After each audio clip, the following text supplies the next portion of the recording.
Tired of playing the same theme over and over? Then you need to see this Western with insects. Yes, Blood Will Be Spilled has an entire cast of bugs, and it's great. The game is filled with interesting characters and locations that brings most of the entertainment. But the characters come alive once you hear the voice acting. Every character is voice acted, unheard of for indie games. The star is the main character, Jack. Makes sense since it's the same actor that portrayed Adam Jensen in Deus Ex. Here, have a listen. Long time, old man. These gentlemen were about to pay you a visit. Convince them otherwise. Old Snake is grateful. These brutes carried an essence of hostility. Jack saved old man a lot of trouble. Just repaying the debt. But what brings Jack to old Snake? Managed to track down Shorty. He was supposed to meet those fellas over there. Heard them say they came from Driftwood. These men were not the first, nor will they be the last. That's a badass cowboy voice. Anyway, Blood Will Be Spilled takes you on a bounty hunting adventure with Jack. Each new wanted poster is a new chapter that escalates the stakes with a more difficult bounty. They didn't skimp on the content with 9 chapters. Each level plays similar though. It's platforming until you reach enemies, then it's turn-based combat. Those keep alternating until you reach the bounty and fight. Between levels, you hang out in the town of Driftwood, where you can pick up a new bounty, chat up the locals, and buy new weapons. Reminder that everyone is voice acted, so you'll want to talk to them in the town. The game's turn-based combat is good. It's similar to SteamWorld Heist, but less complicated. Beginning the game, you only control Jack in fights. Later, other characters are available to help in battle. They have cool skills which suit their personalities. They're fun to use. However, it only pertains to combat. No one joins your party, you don't get to change their loadout. Jack works alone. The turn-based combat is a simple 2-point action system. You can move, heal, shoot, or use a special skill. The combat areas are large with multiple vertical levels, giving Jack a lot of movement options.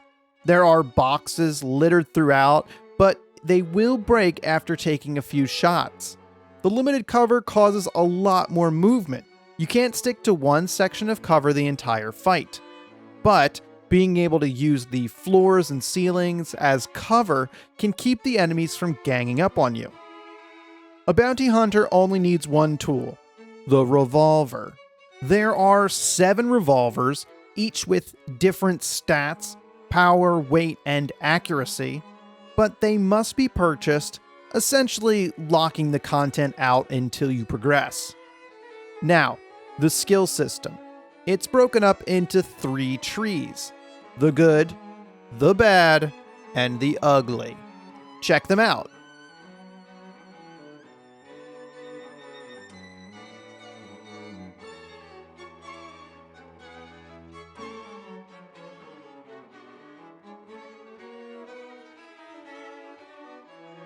You select your tree early on, without much knowledge how you want to play.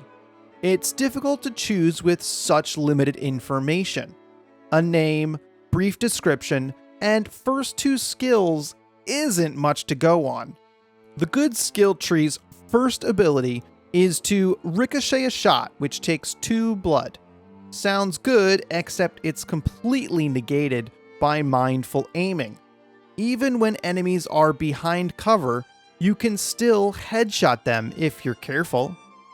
Second skill, a shot with a Derringer, uses 3 blood, but doesn't take an action point. A more useful skill than ricochet bullets. Free damage is great, and if you get a headshot, that's even more damage on top of that. Removing a threat from combat is strong which makes this skill better than ricocheting a bullet. If you need to ricochet, then the enemy most likely can't hit you either. The third skill doesn't use any blood and allows you to reload without using an action point.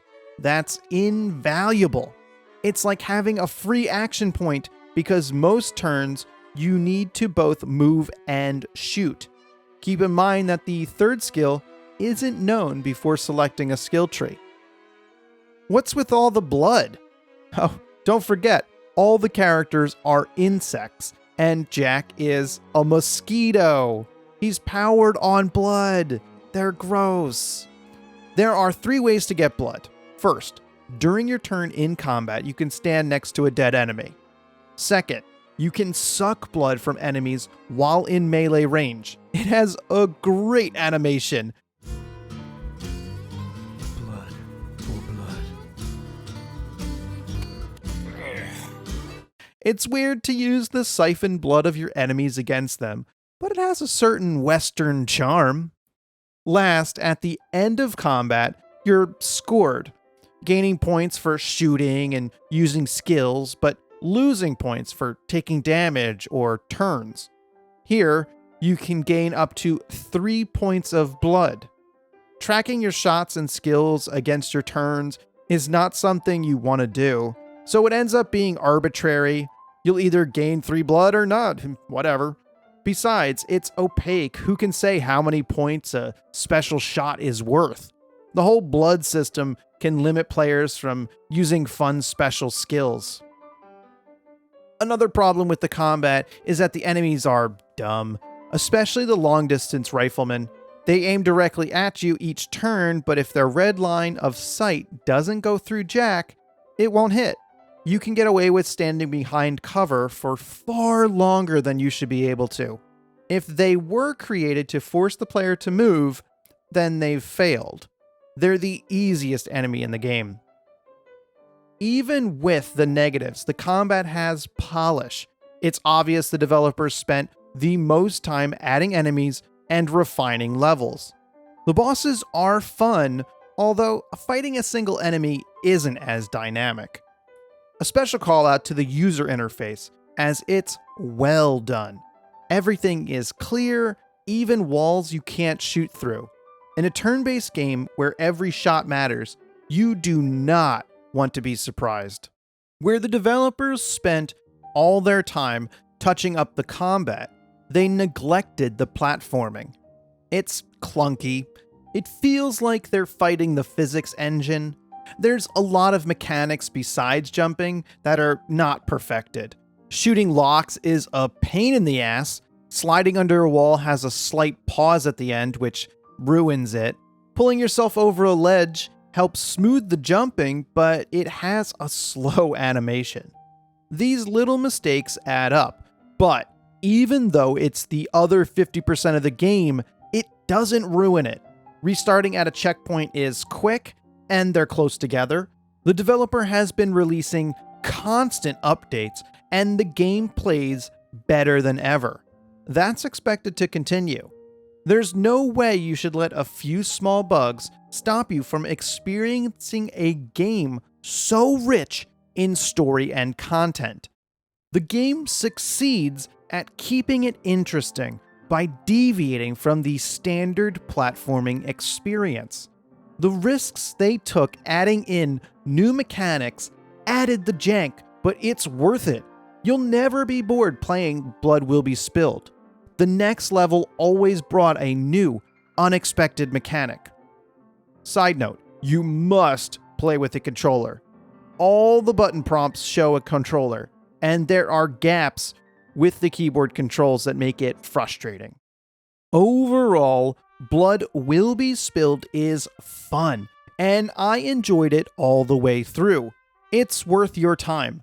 Fans of turn-based combat that can ignore the small issues will be interested.